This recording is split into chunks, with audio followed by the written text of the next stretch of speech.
Hello everyone, and welcome to my YNR Official 24 channel. Noah hugged Sienna's body in his arms and cried out, the sound ripping through the shattered stillness of the room like a siren that could never be turned off, because in that moment nothing in Genoa City would ever be the same again. That Sienna, the woman who had walked into his life with a guarded smile and eyes full of storms she never talked about, the woman who had learned his silences and filled them with warmth, the woman who had whispered promises about tomorrow just hours ago, was gone. Stolen from the world by violence, so sudden and cruel that it felt like the universe itself had turned hostile, and Noah's cry echoed down the hallway, raw and animal, drawing the attention of neighbors, security, and fate itself, but he barely noticed any of it because all he could feel was the terrible stillness of her body, the unnatural way her head lolled against his shoulder, the way her hand, always warm, always squeezing his when words failed, was already cooling in his grasp, and as he pressed his forehead to hers and begged her to wake up, to yell at him, to tell him this was one of those horrible misunderstandings Genoa City specialized in, memories flooded him in brutal flashes. Sienna laughing in the glow of society's chandeliers, Sienna arguing fiercely with Summer about loyalty and lies, Sienna standing her ground against Victor Newman without flinching, Sienna confessing through tears that she was afraid of the shadows following her, shadows she never named but always felt, and suddenly those shadows had a face, a name, a truth so ugly Noah could barely breathe around it, because even before the police lights painted the walls in red and blue, even before Chancellor pushed through the crowd with grim professionalism etched into his features, Noah knew, deep in his bones, that this was no accident, no random act of violence, but a calculated, deliberate murder. And as Chance gently but firmly pulled Noah back, guiding him away from Sienna's body while EMTs confirmed what Noah already knew, the words tore out of Noah's throat like a curse and a verdict all at once. Matt is a murderer. 3 words that sent a shockwave through everyone who heard them, because Matt had always been the quiet one, the dependable one, the man who smiled politely at parties and kept his head down while chaos swirled around him, the man who had once saved Noah from a bad investment and earned his trust, the man who had claimed to love Sienna in his own restrained, obsessive way, and now that love had curdled into something monstrous, something lethal, and Noah's accusation hit the air like a gunshot, freezing conversations, snapping phones upward, igniting whispers that would spread through Genoa City faster than wildfire, and as the police secured the scene and Sienna's body was covered with a white sheet that felt like a final insult, Noah stood shaking, his hands smeared with her blood, his eyes locked on that terrible outline beneath the fabric. While images replayed relentlessly, Matt's jaw tightening whenever Sienna chose Noah, Matt's carefully measured questions about her schedule, Matt's sudden appearances that always felt like coincidence until now, and every red flag Noah had dismissed out of kindness or denial came roaring back, each one screaming that he should have protected her, that he should have seen this coming, and when Sharon arrived, drawn by instinct and fear, she wrapped her arms around her son as he collapsed into her, sobbing, telling her over and over that he was too late, that he should have stayed, that Matt had threatened Sienna in subtle ways no one took seriously, and Sharon's face hardened with a resolve born of decades in Genoa City, because she had seen this pattern before, had watched love turn into obsession, obsession into control, and control into violence, and as Nick pushed through the crowd moments later, fury blazing in his eyes as he took in the scene, the covered body, Noah's broken expression, the murmured accusations, the Newmans collectively understood that this was not just a tragedy but a reckoning, one that would drag secrets into the light whether anyone was ready or not, and across town, as the news broke, reactions rippled outward like aftershocks. Summer's hands shook as she dropped her phone, tears streaming as guilt gnawed at her for not pushing Sienna harder to go to the police. Phyllis paced like a caged animal, already plotting how to expose Matt and burn his carefully crafted image to the ground. Victor Newman listened in silence, his expression unreadable, but his eyes darkened with the knowledge that a killer walking free was bad for business, family, and the order he believed he controlled. And meanwhile, Matt himself sat alone in his apartment, the television flickering with breaking news banners, Noah's words replaying on a loop. Matt is a murderer, and for the first time, the mask slipped completely, revealing panic beneath the composure, because no matter how carefully he had planned it, no matter how convinced he was that Sienna had left him no choice, he had underestimated one thing: love's refusal to be silenced, the way truth claws its way out through grief and rage. And as police questioned him later that night, Matt's answers were calm, precise, rehearsed, but Chance noticed the micro-expressions, the hesitation when Sienna's name was spoken, the flicker of resentment when Noah's name came up. And though there was not yet enough evidence to arrest him, the net had begun to tighten, because Genoa City had a way of making killers unravel, especially when ghosts demanded justice. And in the days that followed, Noah moved through life like a man underwater, attending vigils where candles trembled in the wind and Sienna's smiling photo mocked him with the cruelty of memory, giving statements to the police that shredded him all over again, dreaming of Sienna calling his name only to wake up reaching for emptiness. But beneath the grief, something harder began to form, a resolve sharpened by loss, because Noah refused to let Sienna become just another name in a long list of Genoa City tragedies, refused to let Matt rewrite the narrative as an accident or misunderstanding. And as more details emerged, security footage mysteriously erased, text messages deleted but partially recovered, a witness who remembered hearing raised voices, Noah's certainty became a rallying cry, dividing the city into those who believed him and those who clung to Matt's clean-cut image, and that division cracked friendships, strained alliances, and turned every social gathering into a battlefield of whispers and accusations, while Matt, increasingly cornered, began to make mistakes, lashing out at those who questioned him, revealing flashes of the possessive rage he had always hidden. And when Chance finally placed him under arrest weeks later, charging him with Sienna's murder, the moment felt both devastatingly late and brutally inevitable, because justice in Genoa City was never swift or clean, but it was relentless. And as Matt was led away in handcuffs, his eyes met Noah's across the crowded precinct, and in that look, defiant, furious, unrepentant, Noah saw the truth confirmed beyond any doubt, that this man had looked at Sienna not as a person but as a possession, something to be owned or destroyed. And as the trial loomed and the city braced itself for yet another scandal, Noah returned to the place where Sienna had died, standing alone, whispering promises into the quiet that he would carry her memory forward, that he would live in a way that honored her courage, her fire, her refusal to be controlled. And though the pain would never fully fade, it would become something else, something that fueled him rather than consumed him, because in the end, love was louder than violence, truth stronger than lies, and even in a city built on betrayal and secrets, Sienna's story, ending in tragedy but igniting justice, would not be forgotten, not while Noah lived to speak her name and remind the world, again and again, of the moment everything changed, when he held her in his arms and cried out the words that shattered the illusion forever.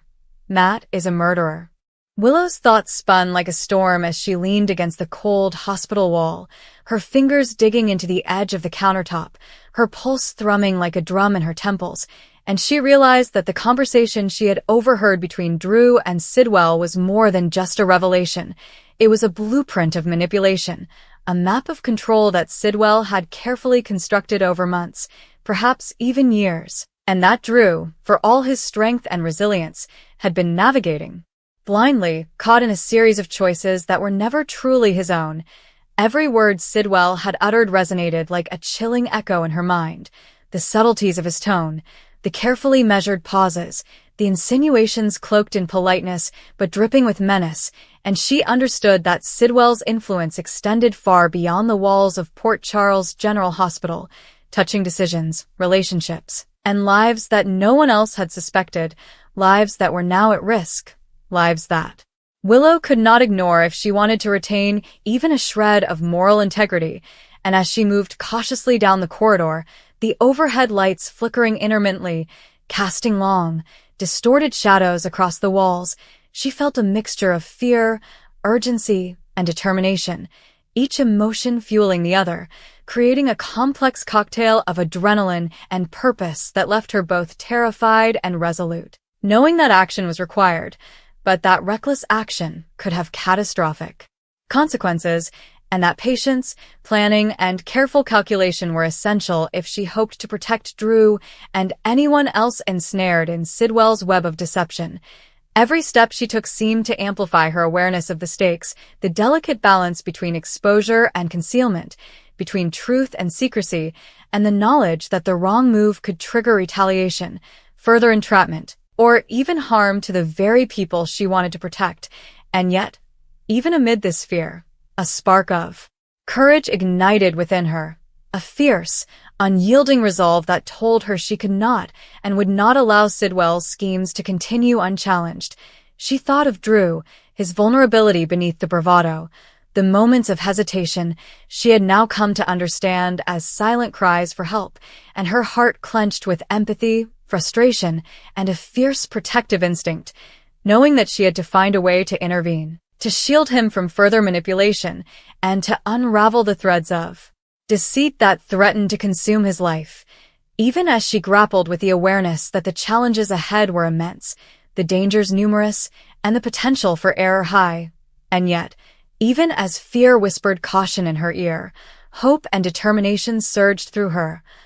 A reminder that knowledge was power, that the truth she had overheard could be a weapon if wielded wisely, and that her intelligence, intuition, and moral compass could guide her through the labyrinth of lies, manipulation, and emotional complexity that surrounded Drew, Sidwell, and the broader community of Port Charles. And as she paused in a quiet corner of the hospital, listening to the faint hum of machinery and the distant footsteps of night staff, she allowed herself a brief moment to reflect on the broader implications of what she had learned, the interconnectedness of decisions, actions, and consequences, and the way that one person's malevolence, cunning, and ambition could ripple outward, affecting lives, relationships, and destinies in ways that were nearly impossible to anticipate. And she realized that her role in this unfolding drama was both pivotal and precarious, a delicate balancing act between intervention and observation, courage and caution, truth and discretion. And yet, despite the enormity of the responsibility she had inadvertently assumed, Willow felt a renewed sense of purpose, a clarity of mission that cut through the haze of fear and uncertainty, compelling her to act with precision, thoughtfulness, and unwavering commitment to justice, integrity, and protection for those she cared about most. She began to map out potential strategies in her mind, considering allies she could trust, potential risks, and the ways in which she could gradually expose Sidwell without endangering Drew, herself, or others, while also preparing for the emotional and moral consequences of her choices, knowing that the path forward would not be simple, straightforward, or free from sacrifice. And as she continued to walk, each step deliberate and calculated, Willow's mind shifted between tactical planning, emotional reflection, and moral consideration, a triad of thought that allowed her to process the magnitude of her discovery while simultaneously preparing for the inevitable confrontation with the man who had caused so much harm, manipulation, and suffering. And she thought about the lives that had already been impacted, the hidden injuries, the silent betrayals, the decisions made under duress or misrepresentation, and she felt both sorrow and resolve, knowing that while the damage could not be undone, future harm could be prevented, and that she had the power, knowledge, and moral imperative to act decisively, strategically, and courageously. Every memory of Drew, every moment of shared laughter, vulnerability, and trust reinforced her commitment, reminding her of what was at stake, and why she could not afford to hesitate or falter. And she felt a sense of determination so profound that it eclipsed fear, uncertainty, and doubt, leaving her singularly focused on the task ahead, to confront the darkness, protect the innocent, and ensure that Sidwell's carefully constructed web of deceit and manipulation would finally, inevitably, be exposed for the world to see. And as she moved through the dimly lit hallways, her mind a whirlwind of strategy, reflection, and emotional intensity, Willow recognized that her journey was only beginning, that the Challenges, dangers, and emotional trials she would face were unprecedented, and that the choices she made in the coming hours, days, and weeks would define not only her own moral trajectory, but also the lives of Drew, Sidwell, and everyone caught in the crossfire, and she knew, with unwavering certainty, that courage, intelligence, and moral clarity would be her only weapons, and that failure was not an option, for in the end, the terrible truth she had overheard was more than a revelation. It was a call to action, a demand for justice, and a test of her strength, resolve, and humanity. And Willow, standing on the precipice of a confrontation she had never sought but could not avoid, vowed that she would rise to meet it, that she would confront the shadows, defend the innocent, and ensure that, no matter the cost, truth, justice, and integrity would prevail, and that the darkness Sidwell had sown would finally, irrevocably, be exposed. The fallout did not end with Matt's arrest. It only deepened, spreading through Genoa City like a slow, suffocating fog that refused to lift, because grief, once unleashed, never stays contained to the moment that birthed it, and Noah felt that truth every time he walked past a place where Sienna's laughter used to echo, every time her name appeared in a police report or a whispered conversation that stopped when he entered the room. And as the days turned into weeks, the city transformed her. Death into a spectacle, headlines, hot takes, and self-righteous judgments. But for Noah, time had frozen at the exact second he felt her heartbeat fade beneath his trembling hands, and no amount of forward motion could erase that sensation, that certainty that something essential had been ripped out of the world. At the memorial service, the room overflowed with faces, friends, rivals, strangers who claimed to have known Sienna through someone else, and as Noah stood at the podium, staring at the sea of expectant eyes, he realized how dangerous stories could be, how easily they could distort a life into something convenient or comforting, and his voice shook as he spoke, not just of Sienna's kindness and intelligence,